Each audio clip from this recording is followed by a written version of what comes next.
વડોદરાના ડભોઈ પંથકમાં જુવારના ટેકાના ભાવમાં વધારો કરવાની માંગ સાથે છેલ્લા 4 દિવસથી આમરણત ઉપવાસ પર બેઠેલા ખેડૂતોના આંદોલનનો આખરે સુખદ અંત આવ્યો છે। ગઈકાલે ઉપવાસ પર બેઠેલા ખેડૂતોએ સીએમ સાથે મુલાકાત કરી હકારાત્મક ચર્ચા કર્યા બાદ આ અંગે આખરી નિર્ણય લીધો હતો। આ મામલે સ્થાનિક ધારાસભ્ય શૈલેષ મહેતાએ પણ મુખ્યમંત્રીને પત્ર લખીને ખેડૂતોની માંગણીઓ અંગે રજૂઆત કરી હતી। મુખ્યમંત્રી સાથેની સફળ બેઠક બાદ ધારાસભ્ય શૈલેષ મહેતાએ ઉપવાસી ખેડૂતોને રૂબરૂ મળીને મોં મીઠું કરાવી પારણા કરાવ્યા હતા અને આંદોલન સમેટી લેવાયું હતું।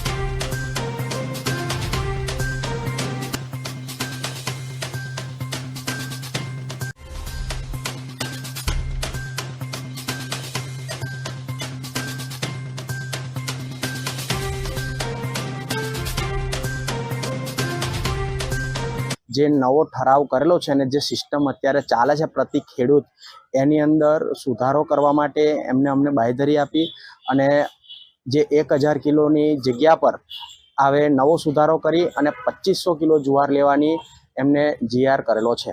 એ બદલ હું આપણા માનનીય મુખ્યમંત્રી શ્રી તથા દર્ભાવતીના લોકલાડીલા ધારાસભ્યશ્રીનો ખૂબ ખૂબ આભાર માનું છું।